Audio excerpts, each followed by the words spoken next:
everybody, welcome back to my studio. I'm Nettie Kaye. Hey, today we're going to be doing a still life featuring these little apples that my husband picked in our trees in the backyard. And yes, at 5,300 foot elevation, we can still grow apples that are good enough to eat. But I'm going to put them in our still life today.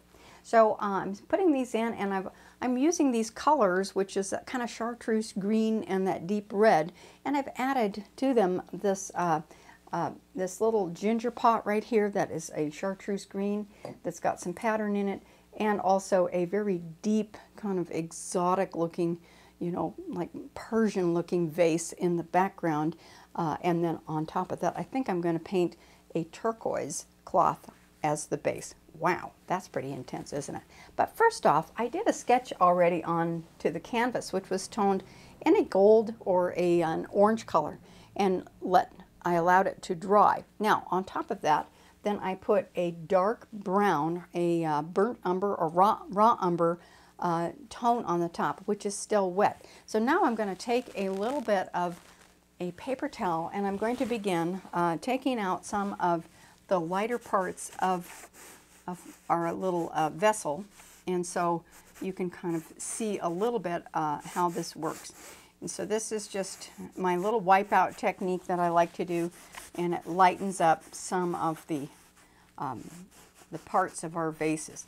What's the most important part, the most important elements of this particular of still life painting? Well, in this particular case, I've got the element of overlapping. I've got the ginger pot overlapping the vase behind it. And then I've also got the apple overlapping the ginger pot here. And on top of that, I have these apples overlapping the fabric that's overlapping the big vase in the back. Okay, so just saying. So what I do is I'll take my cloth and I take out where the lighter, in this case, the lighter middle tones are going to go. I can't get it all the way up to a full-on white because the paint underneath is quite dry. I've got a little reflective white over here, and then we have some shadows, and we've got a nice little start like that. One of the fun things right here is to say this is the dark side of the pot. This is the dark side of the pot. And so I'm going to, again, I'm dipping into some odorless thinner, you guys. And I'm going to come over here on this side and pull that fabric out so that this kind of looks darker. And then we have this kind of a light kind of coming across like this. And you can get a really amazing effect very, very quickly by doing it this way. All right. And then I'm going to leave a little shadow under here. And we'll see what else we've got going here. I've got my apple just rolled, so I'm going to move that. So I've got a photograph from my angle, the angle that I'm seeing it, because if I just aim the camera at it, you guys wouldn't even be able to see it. It would just be at the wrong angle totally. So anyway, that's kind of the way this is. Now, this is light here. I want to emphasize the light right here, so I'm going to pull that back a ways and take out some of the dark on that side of, so you see the pot is dark on this side, and so I want it a little lighter in the background to set that neck off. I hope that makes sense for everybody. You can get a fast result by doing that, just like that. So the main thing is, you know, draw this in charcoal or chalk and then spray it with hairspray once you get it down in the exact position that you like. All right, so what I want you to understand about composition, you guys, is that you don't put one thing right dead center right here. I've taken this large object and I've moved it over to the side a little bit so that it's not in the center, and this one as well. And then I've overlapped these various different smaller items in a special way. And part of that is to not do exactly the same number of things, like 2 apples here, 2 apples here. That makes your eyes just kind of go ping pong back and forth, and you just don't know where to look. So you want to have a kind of a flow.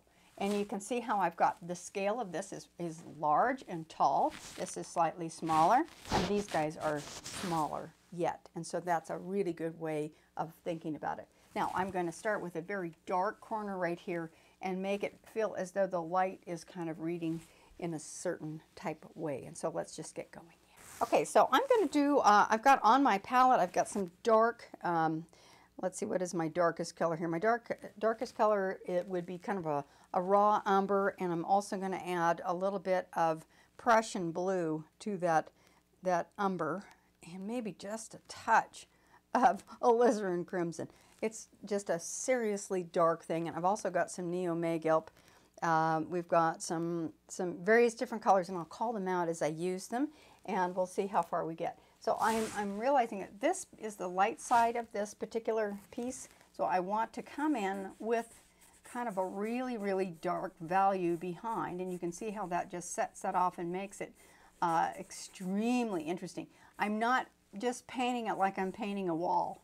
You should see me paint a wall. I paint a wall like this too, and I get myself into trouble. I'm painting my studio right now, painting my classroom actually, and it gets a little bit crazy sometimes. So now I'm going to add just a little bit of a warmer color to it. I'll add some, I think I'm going to add a little bit of transparent orange just to make it kind of interesting. But the most important part is the value, or how dark it is, that we begin here. And then when I get over the top of this vase, you see I've got a light spot here that I want to kind of be able to see. So I'll take that dark right up to slightly over the top of that, and then I'm going to checkerboard it with some lighter paint coming the other direction. So this is dark, and then I'm going to think about some cast shadows with that dark value on them right here, and a little bit right down here, maybe a little bit in this. I got to reload my brush, but that's basically how I'm going to start that. And then on this side, when I get this in a dark color, I'm going to add a little bit of my lighter value. And do I want that in a cool color or a warm color? Well, let's try. Let's do a little bit of transparent orange with a little bit of white, and it's got a little blue in the brush, so I'm going to come across that. You see how I'm beginning to put this the light, and I'm merging the light with the dark, so that it isn't just a dark line that all of a sudden abruptly comes up onto this vase, the neck of this vase. I want to kind of sneak up on it and then merge it together so that it looks like it's all part of the same background and nothing jumps forward. When you have a sharp line right in the middle of something, it will jump forward, and so let's not go there. Okay, now because the vase is going to be in a wonderful deep red, I am now kind of making this background into a slight muted green, okay? Just because I put a little bit of orange and transparent orange and white into my brush, and the brush had a little bit of that Prussian blue over here. Isn't that beautiful? And now I'm going to go back into that dark again, that burnt umber with a little medium, burnt umber and a little bit of blue.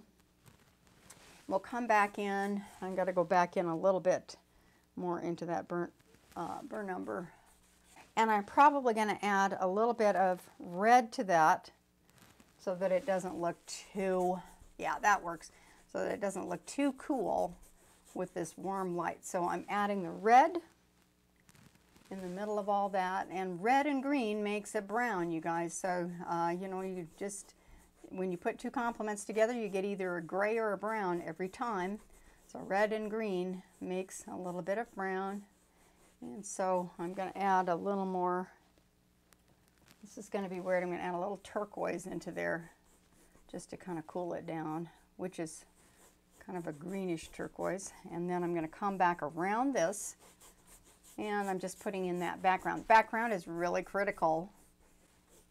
The tonal values of the background are really quite critical when it comes to getting things to work just right. Now, the next thing I'm going to do is I'm going to take a little bit of yellow ochre with some white, and we'll lighten that up as we go over. I haven't washed my brush out because I'm trying to make this a muted kind of not a, you know, a pure color in the background.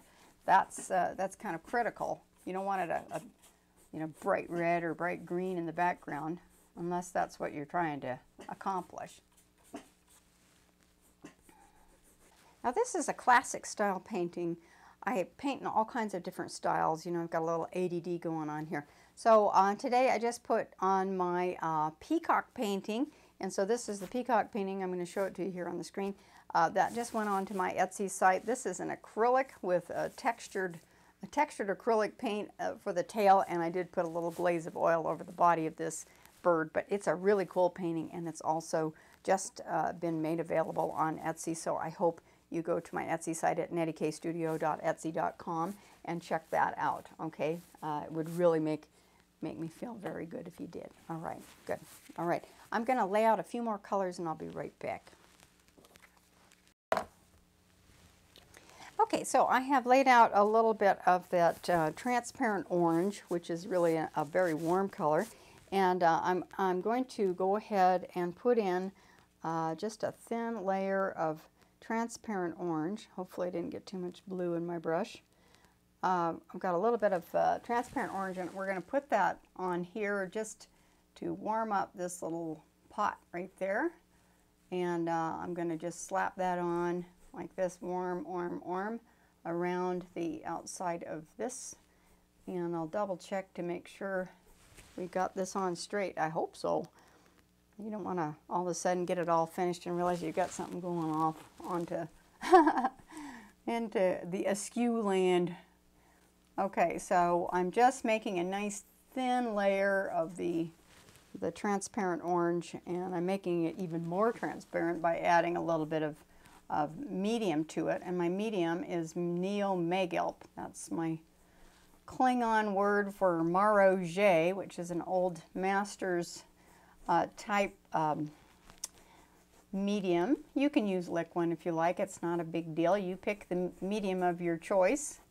I never knew what medium was for when I was kind of growing up. My auntie was an artist, and I never could understand what it was for. But I think about the word medium meaning a way of doing something. So medium is just making your paint a little bit easier to move on the canvas. Okay, it makes it easier, and it also can add some translucency or transparency to your paint, and it's just a wonderful thing to have. Okay, so here's our wonderful wet transparent orange, and now I'm going to add just a tiny bit of white to it. And when you take transparent orange and you add white to it, you get some pretty interesting stuff. And so I'm going to take that and put this on to the light side of the vase like this. Just add it to it. And we'll just work our way across a little bit. It's not super light, it's just kind of a middle tone light. I'm going to put a middle tone stripe right about there. And maybe a little bit coming out on that side. Oops, I got a little blue in there. That's fun. Okay, let's find a little bit more of that little bit of light right there as it comes back around the corner of this thing. That's really light. I think I'll put that over here, lighten it up a little bit, and we'll go a little bit darker right there. Hold on.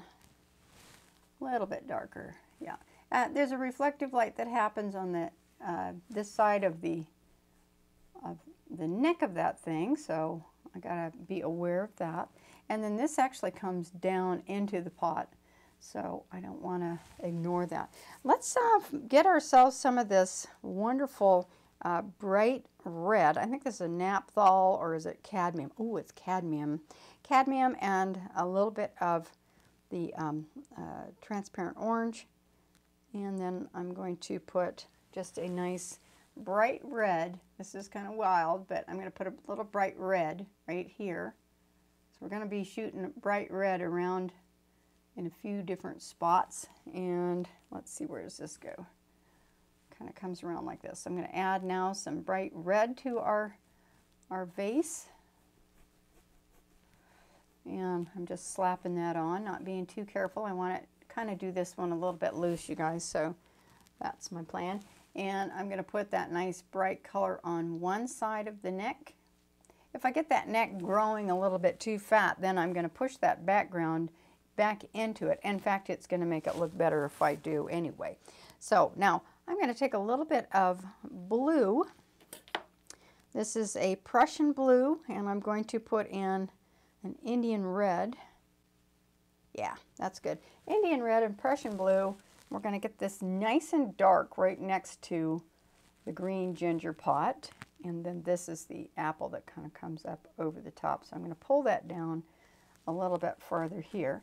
And you can see how that pot begins to turn now, because you need a dark, a middle tone, and a light in order for something to have a three-dimensional shape. So there we go. That's kind of like that. And I want this nice and dark right there.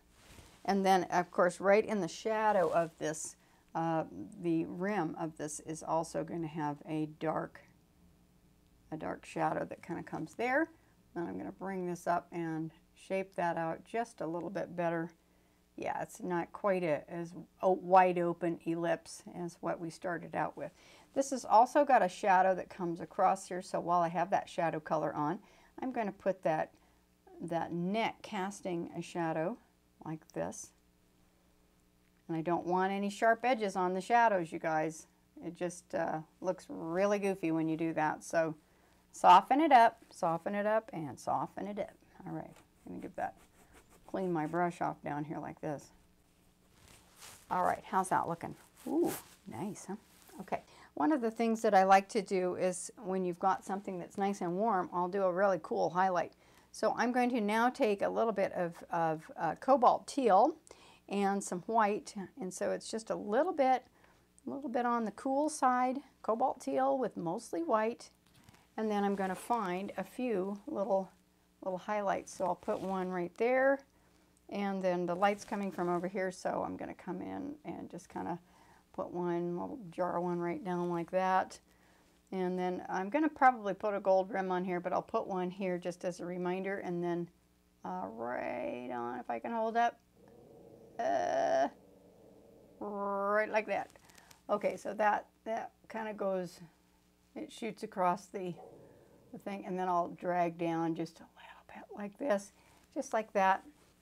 And let's see, I've got, well, just a little bit dragging around here. My dog's growling, you guys, I'm sorry. Sorry about that. Okay, let's see, a little bit here, a little bit there, and we'll keep working that a little bit as we go, but it just kind of makes it exciting as we go. You know, sometimes I like to just jump ahead and see what the end of the book is going to look like, right? So, okay, now the next thing I want to make, I'm going to rinse this out. I want to make a really beautiful chartreuse green, but before I do, I want to think about also the dark side of this jar to begin with, and I'm going to go in with some cobalt teal, and I think this time I want to put in, ooh, this is going to be a little weird. I'm going to take some cobalt teal and some, of all things, alizarin crimson. Yeah, I know that sounds a little bit weird. And we're going to make the shadow side with this cobalt teal and alizarin crimson. And it just makes it kind of purpley. And I want it, I think I want it even darker than that. So I'm going to go back in again, add that cobalt, or not cobalt. I'm going to take my alizarin crimson, and I'm going to put a little bit of that Prussian, not Prussian blue, but phthalo blue, and I'm going to make it a dark value right here. And you're going, well, that's a green pot. What are you doing? Well, this is not the color of the pot, it's the color of the shadow. Okay, just saying, color of the shadow. And yeah, I think I like that. And so I've got this dark shadow, and I might even add some of that into there, make it a little more dramatic. You see, I'll have it on my brush and go, ooh, I think I want that somewhere down here too. And then I want to put some in the bottom of this apple and the bottom of the apple. And so I'm always playing around a lot with the different, you know, shadow combinations, and that when I have it on my brush, I just keep saying, where else can I put that? Oh, let me just put that over here. Okay, here's another little shadow down here. Keeping it nice and loose. Keeping it nice and loose. And now I want a little more of that alizarin crimson kind of color. And I want to put this over here on the neck of this, this guy right here. kind of lavenderish, maybe a little more of that teal color right there. It's an obscure color, and so I'm putting that on there like this, and I'm also going to put this on the white part, or the cream colored part of the rim. This is the hard part, you guys, trying to figure it out. It's like, well, that's not green, that's not green. It's not darker green, lighter green. Nope. It's, you know, it's something else. What's the color of the shadow? Sometimes it's grayed, sometimes it's blue, sometimes it's purple. I like lavender a lot of the time. But anyway, we'll see what happens with that. Now, I want to get a wonderful chartreuse green going now at this point. So what's my best option? Well, I have this cadmium yellow light. I'm going to dip that into some medium. What if we put that on cadmium yellow light, and then I'm going to put just a tiny 1 drop of the phthalo blue, and we're going to come up next to it this dark right there, and then I'm going to keep adding that cadmium yellow as we go, and it becomes a little bit lighter as we go across like this. And then I'm going to get crazy light by drying off my brush a little bit and going in and just grabbing that cadmium yellow light. Okay, it's a very greenish yellow right there, and it makes for a nice chartreuse. And of course, this part of the lid is nice and bright, and that's just one of the major features. I'm sticking that over here on this apple, and I'm sticking it over here on this apple, and playing around with it a little bit. Okay, and so I'll just kind of put that in, put a little bit more up here. I think this is, yeah, I'm going to pick up some of this blue with my brush. That's okay. You don't need to go back to your palette, especially if you have to match a color. Let's take some of that paint and put that on. And let's see, that goes down past the apple right here. Past the apple so that it overlaps it nicely. And bring that up like this. Isn't that wonderful? Yeah. And what about a highlight? Let's just see what happens with a highlight. Do I want to go opposite? I think I'm going to go with another one of those little teal highlight. Or do I? Yeah. Okay. Yeah. Here's a little teal highlight, a little bit down like this. Now, you know, there's a lot of pattern on this particular ginger pot. I'm not putting the pattern on right now, you guys, because, you know, it's like you don't paint the fleas on the dog before you paint the dog. You paint the object first, and then you think about what's going on. Put a little bit of a reflective light over here. Then you think what's going on with the pattern. And I'm going to just take that and stroke that in over here to kind of create a little bit of an interesting reflective light. Take off my excess paint, go back in again, and we're going to come around like this, like that, and like that. That's kind of fun. Yeah. I want to cut this down just a little bit like this. And then guess what? It's a little bit light, which is nice. And then I'll come back in with a really light, almost totally white thing right in the middle, and restate it like this. Restate, restate. You can take your time with this one, you guys. I'm just flapping it down. And sometimes when you paint really fast, it's actually better, okay? When you're not going pick, pick, pick, pick, pick. Yeah, you don't want to do that. Okay, so now I'm going to come up here onto the back side of this, and we have this wonderful light that's going to hit the inside of the ginger pot opening right there, just like we did up here. And we figure out what that shape is. I'm going to go in and take a little bit of the yellow ochre in the inside onto my brush. Pull that down like that. You notice I'm not caring about what's going on underneath that.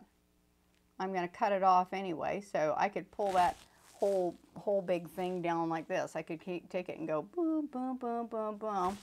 Let me make that a little bit lighter, though I just messed up my picture for you. Okay, and I'm going to take it like this, and we're going to go like this and bring it straight down. And then I will cut it off with something a little bit darker. Okay, so I'll come back in, and then I can correct it by just scooping that off like that, and that way I don't have to worry about fussing around a little bit on that. I need to take in a little bit of that yellow ochre with a lot of white, and now do the rim of this. Let's look at it. Yeah, like this, just a little more. And then we'll put this side, which hits the light, like this. And one of the things that you can do, everybody, is you can paint it up to a certain point. This is the thing with oil. You can allow it to dry for a week or so and then come back in and do all kinds of really fancy things to the, the outside surface, doing glazing, doing extra layers of stuff, and it's really, really fun that way. Okay, so there I've got this pot. I'm going to now grab my larger brush. This is a 1-inch brush here, and now I'm going to take some of my yellow ochre and white, and hopefully it won't be too bright. Let's see what happens. And I'm going to come back in and see what happens with that. And I'll take it like this and lighten it up. I've got to figure these apples out too, but that's kind of bright. And I'm just realizing I need to make that into a teal, so we'll see if I can get to that. And I want to come underneath right here to where it feels as though there's some light coming through there, and then I'll soften that up just a bit just by hitting it a couple times. Okay,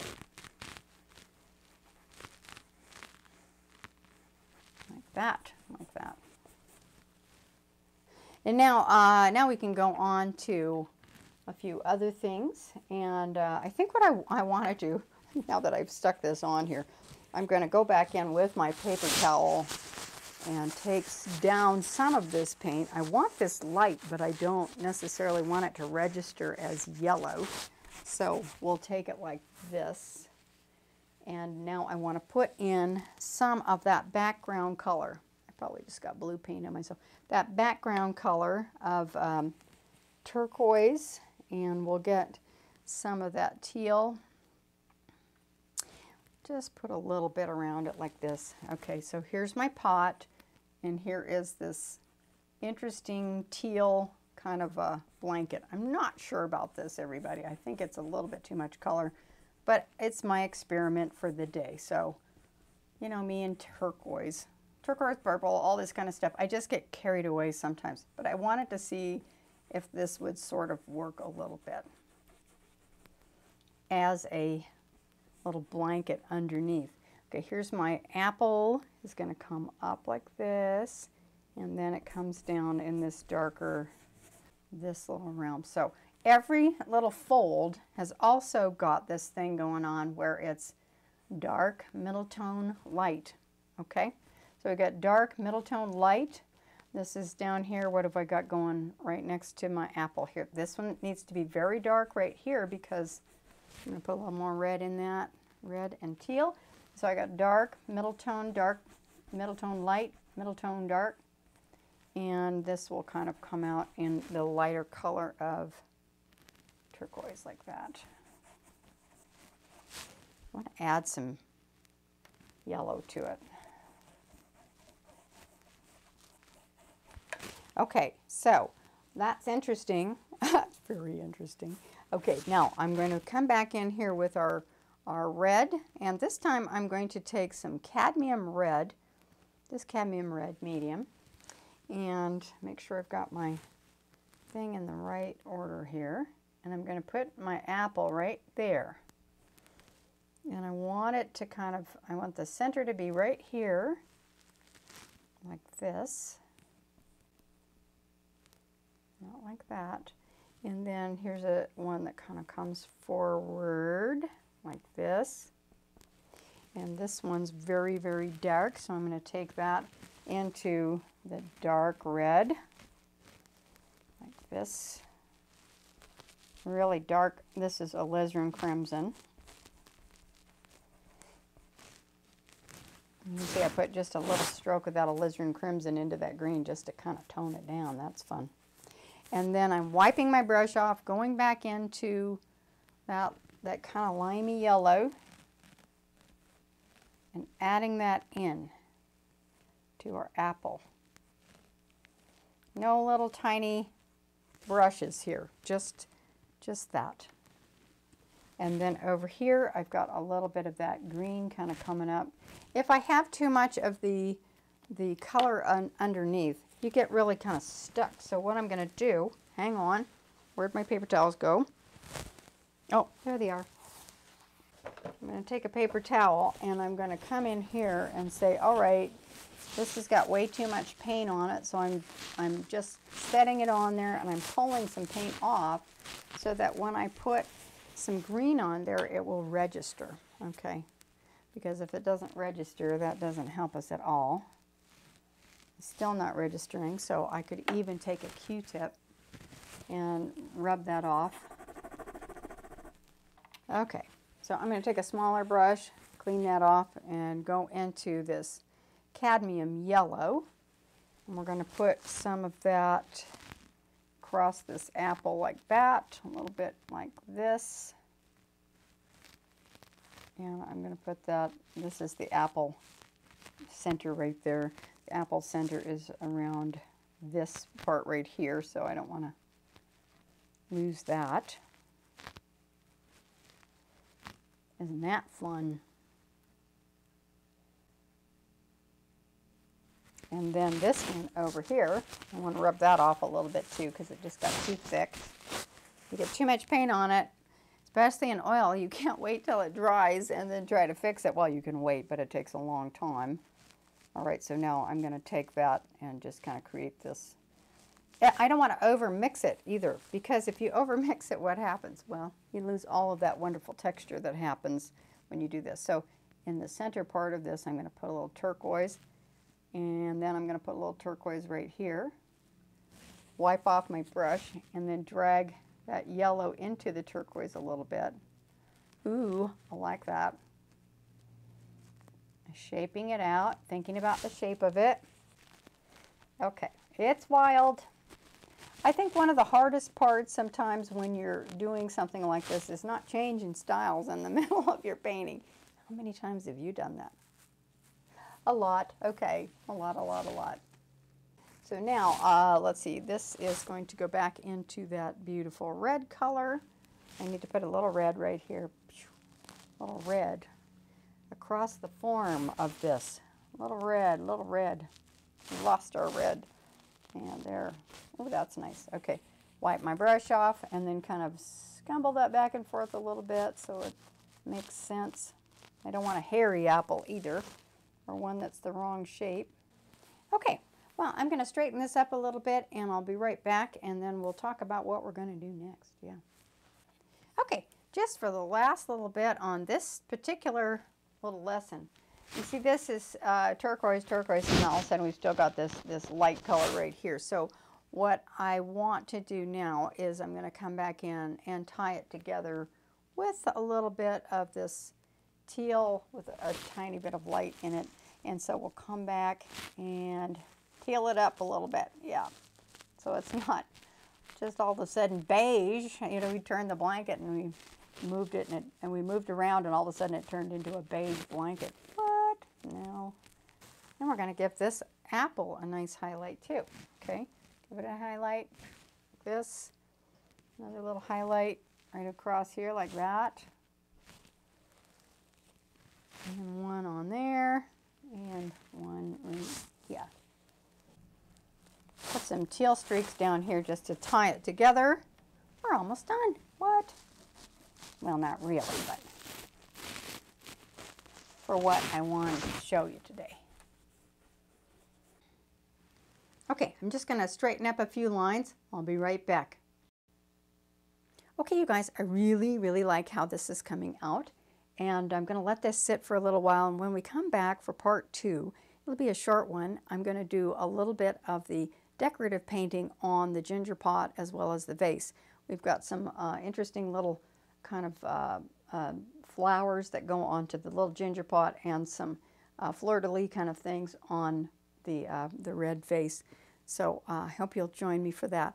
And don't forget to check out my Etsy site, where you'll find some of these paintings. As soon as they're done, they go on my Etsy site and they become available for you to purchase. Wouldn't that be nice? Yeah, this is how we eat. Yep, it is. All right. Hey, love you guys. We'll see you again next time very, very soon. Bye-bye for now.